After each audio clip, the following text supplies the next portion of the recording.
Hola, hoy en Retrologando vamos a recomendar unos textos recientes, teatrales, como estamos haciendo últimamente, textos más asequibles que algunos hacía muchos años que no se reeditaba y que por fortuna se ha hecho. En este caso vamos a hablar de 3 libros de ese gran autor y gran amigo que es Jerónimo López Mozo. Fui descubriendo pues autores, aparte de los comerciales, de los que eran normales en las carteleras, pues a Beckett a través de Dido Pequeño Teatro, autores como Ionesco, Beckett, en fin, todo la vanguardia, todo lo que era la vanguardia europea. Conocí también el Living Theatre y entonces, de alguna forma, mi formación teatral acumuló todas estas experiencias.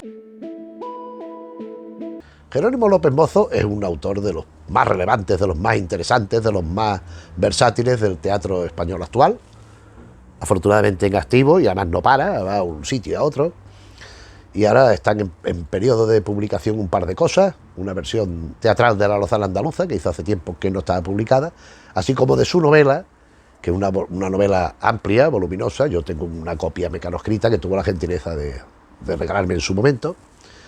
Pero hoy vamos a hablar de 3 libros en concreto, 2 obras de teatro y otro misceláneo de publicación más reciente. Empezando por orden cronológico de la escritura, por Krupp, Fábrica de Municiones. Esta es una reedición muy reciente, de 2021 creo. Vamos a verlo, no tengo por qué creerlo porque lo podemos mirar en el libro, 2021. Esta es una edición reciente, muy bonita, con ilustraciones, con ilustraciones, pues bueno, para adornar, porque no tiene más sentido que adornar, de un libro que se publicó en 1973, Krupp, Fábrica de Municiones. ¿Por qué lo traigo? Pues porque hay que entender el contexto en que se escribe esta obra en aquel momento y aplicarlo a esta nueva reedición. La obra es de una actualidad y de una vigencia absoluta, pero en cualquier caso más mérito y más sentido tiene todavía si echamos la vista atrás y vemos en el momento que se concibe el espectáculo.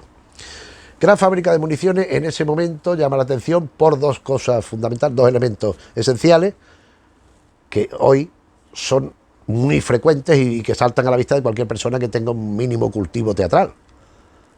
Y el otro, eso es uno de los aspectos, el otro es más de contenido.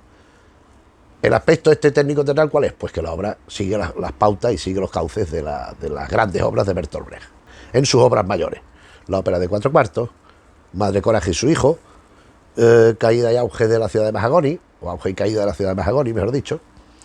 Es decir, están los efectos de distanciamiento, están los efectos, aquí encontramos pues espectadores que ingresan en escena, ruptura permanente de momentos de la cuarta pared y la inclusión de cancioncitas, de canciones que van alternándose para aparición de carteles, de pancartas, de notas de prensa, o sea, muy en la línea de Brecht, incluido, eso digo, las canciones que van siendo elementos fundamentales del desarrollo de la acción.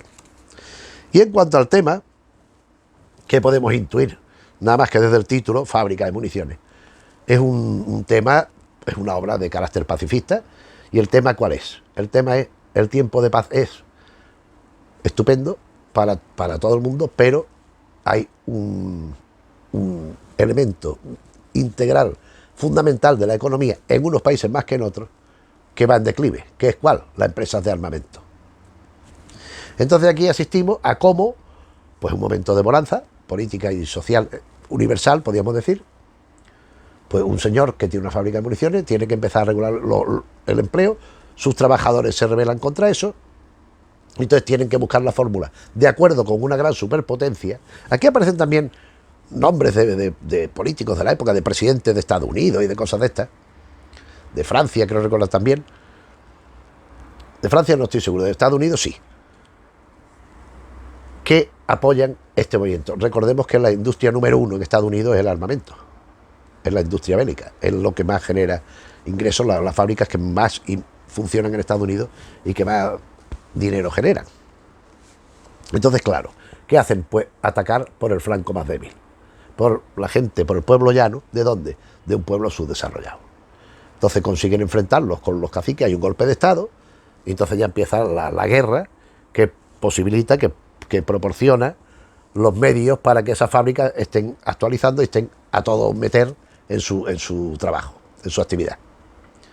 Al final hay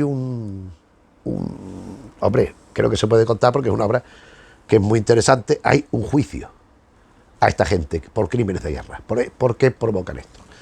Pero incluso ese final es un tanto desgarrador, no lo voy a decir cuál es, pero es una obra para reflexionar y para disfrutar, porque es una obra que es muy distraída de leer, es muy, muy agradable de leer y te das cuenta de la brutalidad, de la aberración que es lo que sucede aquí, hombre, desde un planteamiento de artificio artístico, que es un espectáculo, pero de alguna forma condensa y a la vez produce elipse y por otra parte, en cierta manera, se puede entender que exagera, en cierta manera, en cierto modo, la actuación de esta gente que tiene la sartén por el mango, que es la economía, que es lo que se impone a todo, el dinero. Hace poco hemos pasado por una época de pandemia y bueno, sí, hay que curar la salud, pero claro, es que las empresas no pueden dejar de trabajar. Es que los bares tienen que estar abiertos para que los dueños y los trabajadores pues puedan vivir de su trabajo, claro, y de su empresa. ¿Qué se debe imponer? La economía sobre la salud sobre la economía. Pues son debates, pues eso, como discutir del sexo de los ángeles. Cada uno tendrá su opinión, pero aquí un poco, pues sí que hay un pronunciamiento en el caso de las armas en concreto. ¿Es necesario que para que funcione esa industria, esos trabajadores tal, haya esa guerra? Evidentemente, la respuesta de López Mozo es no. Y yo estoy de acuerdo con él, claro. Y bueno, pues es una obra que es muy recomendable y que ya digo, esta es la reedición. Tenemos por fortuna a nuestra disposición de Ediciones Invasoras, muy bonita, muy bien hecha, muy bien editada, muy asequible de leer. El segundo texto que traemos en edición reciente es Alán. Aquí en Irreverente, esta edición de Irreverentes, esto en 1998 fue Premio Nacional de Literatura Dramática, esta obra.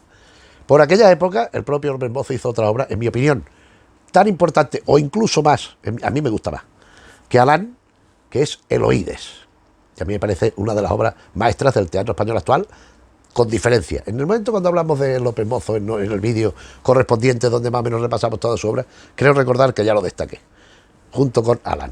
Alán, aquí tengo la primera edición, Premio Tirso Molina 1996, esta ganó el Tirso Molina y la Casa América, esta editorial, pues publicaba estas ediciones. Exactamente la Casa América no es Agencia Española de Cooperación Internacional. Pues bueno, pues los Tirso Molina publicaban estas ediciones, también hemos mostrado algún otro autor, y aquí aparece Alán. Entre tanto, ha habido más ediciones, ha habido ediciones donde iban 3 obras e iba Alán, o iban 2 obras e iba Alán, o iba con Eloídes, tal. Pero esta es la más reciente y viene sola, es más manejable, ¿no? Que es lo que también un poco pretendemos, como hemos dicho en otros vídeos, pues si de pronto, ahora que estoy en verano, me quiero ir a una casa rural, o me quiero ir de picnic un fin de semana, o a la playa, pues no me voy a llevar unos tomos gordos que pesan, que me molestan, que incluso me pueden hacer daño tener lo que está aguantando allí. En cambio, estos libritos pues son muy manejables y están muy bien para estas cosas. Y como se leen rápidos porque son teatro, pues es otro añadido para esta actividad que estoy diciendo en concreto. Alán es una obra, una profunda reflexión sobre la inmigración, sobre el racismo del llamado primer mundo o segundo mundo, porque no sé España en cuál lo englobaría, respecto al tercer mundo. En este caso, un inmigrante que viene a España y lo que le va sucediendo. A mí me parece que López Mozo ha reflexionado sobre ello bastante bien, en artículos, en textos teóricos, pero sobre todo esta quizás es la obra emblemática en ese sentido. Tiene más sobre el tema, sobre estos mismos contenidos, pero Alán nos demuestra hasta qué grado de bajeza se puede llegar por una absurda xenofobia, esto ya no es que sea absurdo, es que es algo demencial, un sentido de la superioridad del occidental, del europeo, no sé cómo decirlo, del civilizado, entre comillas, no sé cómo decirlo, de la persona que podemos considerar normal en nuestro entorno con respecto a los otros, a los que menos favorecidos, a los que sienten penuria, a los que se encuentran en situación de pobreza económica, incluso social, porque estamos hablando de países que están en guerra, de países que necesitan lo más necesario, carecen de ello, de lo más insignificante, de lo más de agua, de poder comer todos los días 3 veces o 2, de ropa, de todo. ¿Y cuál es el sueño de ellos, de esta gente? Pues prosperar, cambiar esa realidad. Hay quien intenta emigrar de formas legales, si tiene posibilidades, si tiene medios, si tiene, porque también no es gratis el irse a un sitio y tal, y después hay quien lo hace a la tremenda, de forma ilegal, como el caso de Alán, que es un chico árabe que viene a España y lo que le pasa, ¿no? Y vamos viendo cómo le trata la sociedad, la policía, las instituciones, todo, el pueblo llano. Y entonces vemos ese sentido de sin razón, de sin sentido, del pueblo que podríamos considerar más avanzado. Justamente es paradoja, que no se muestra solidario de boquilla, de forma que podríamos decir de lo que se ve, de algo de imagen, pero en el fondo subsiste ese sustrato de prepotencia y sobre todo de que estos vienen aquí a delinquir, que es lo que por el comportamiento de los propios que están ya en esas zonas de confort, llegan los inmigrantes, reciben un tratamiento, o mejor dicho, no reciben el tratamiento que merecerían, se les cierran todas las puertas, se les impide cualquier forma de ganarse la vida de forma honesta y de forma tranquila, pues, y ellos no se van a dejar morir, pues tienen que reaccionar de alguna forma. Es un poco, aquí de ninguna manera se me entienda que ni López Mozo ni yo mismo estamos justificando la criminalidad ni la delincuencia de esto, ni siquiera justificando la inmigración ilegal. ¿Qué ocurre? Que hay ocasiones en que no todos los casos son iguales, entonces hay ocasiones en que está más justificado que en otros, o por lo menos es más razonable, se puede considerar con algo más de amplitud de miras, desde una perspectiva distinta, unos casos que otros, porque hay gente que es que de verdad no puede de otra manera. Y todo concluye en un monólogo final donde vemos un trato, lo que al final, en qué consiste la existencia de este Alán en esta España, en este sitio, que no es aquel del que surgió, pero las condiciones son prácticamente las mismas, aunque sean diferentes, pero en esencia son las mismas, y asistimos a un último acto de brutalidad respecto a una persona que lo trató bien, que tuvo más decencia y empatía que la gente normal, que es una persona, Juana la Loca, una prostituta, y conocemos por boca de Larbi, que es el protagonista, que no lo he dicho, Larbi es el protagonista, el chico marroquí pues el último acto de degradación y de brutalidad que ocurre, ¿no? Es un texto muy profundo, muy serio y que está muy bien construido, con una sensibilidad extraordinaria, como no podía ser de otra manera con López Mozo. Y es un libro, una obra que se ve muy bien. Y para terminar, tenemos La mano en el cajón. La mano en el cajón es un libro misceláneo, ahora iremos viendo un poco, desglosando lo que contiene, publicado en 2020 por Centro de Documentación Crítica de Cienpozuelos. Yo no sé esto exactamente qué es esta editorial, Centro de Documentación Crítica. Y bueno, pues han tenido a bien publicar este libro, que a mí me parece muy interesante. ¿Por qué? Porque son cosas que no estaban recopiladas, son cosas que estaban inéditas, son cosas que van tocando distintos palos, dándonos a conocer gran parte de lo que se ignora sobre López Mozo, porque de lo que se sabe sobre todo son sus grandes y maravillosas obras de teatro. Pero aquí hay otras cosas, hay también obras de teatro, pero bueno, vamos a ver. Aquí hay una serie de escritos autobiográficos, de contexto, el lugar en que uno trabaja. El viaje de Javier de Maistre a lo de una habitación. Es que estos son, el lugar en que uno trabaja es la descripción de su despacho donde él trabaja. Después tenemos las carpetas, la distribución, mira, carpetas antiguas. Sus títulos, todas fueron publicadas entonces, entre 1963 y 69. Blanco en 15 tiempos, negro en 15 tiempos, estos son de unas obras de 4 happening, de obras cortas, Fábrica de municiones, que acabamos, y Guernica. Y después Matadero Solemne, que esta la publicó después en la revista Gestos. Entonces, hay 2 guiones para cine mudo. Él explica que encuentra esa carpeta y 2 guiones para cine mudo. Horas, que viene a continuación, y Contrapuntos. Son 2 guiones para cine mudo. A estos guiones le sigue una obra que yo no veo por aquí, Los personajes del drama. Que hay yo no sé qué cantidad de personajes hay aquí, puede haber 40 personajes. Mensajero del fin del mundo, además no son personajes que algunos, mira, el viejo, la vieja, Comodoro Juan, el tonto, Feliz, hay algunos que tienen nombre y otros que no, que son, pero personajes, el medio ser gris, esto alude, claro, a los medio seres de Ramón Gómez de la Serna, que es un autor que le gusta mucho y le ha influido mucho a López Mozo, pero en fin, va mezclando, aparecen Vladimir y Estragón, de Esperando a Godot, y entonces, bueno, pues va construyendo una metateatralidad dentro de la misma obra de teatro, muy interesante y muy bonita esta obra, a mí me gustó mucho esta obra. Y al final, como colofón, si este texto llegara a representarse, repártanse los derechos de autor de los autores que él ha ido tomando fragmentos para componer su espectáculo.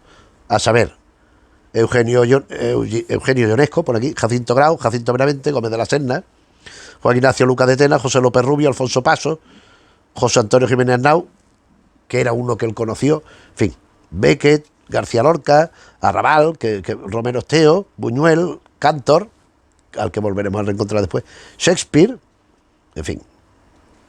Después aquí tenemos La Casa del Teatro, que introduce una frase de Alberto Miralles, que es un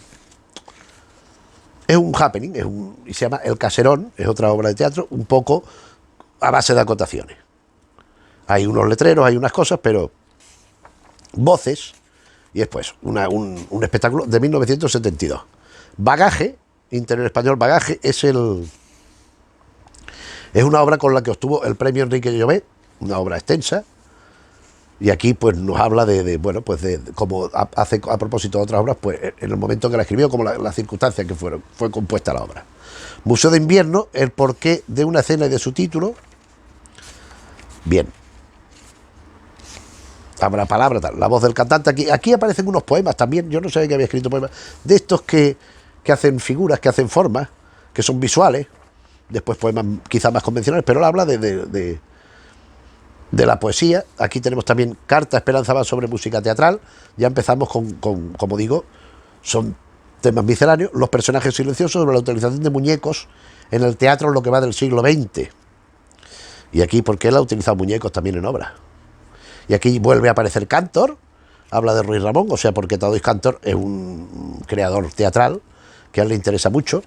Así escribía en los años 80, como él trabajaba, un escrito de 1983, El Cuaderno Azul, que lo primero que hace es describirlo, nos describe el cuaderno azul y lo que contiene, y entonces vienen las hojas, donde él ha ido esbozando obras que podían ser jeroglíficos, poemas, homenaje al cuadro, tal, no necesariamente teatrales, además lo especifica.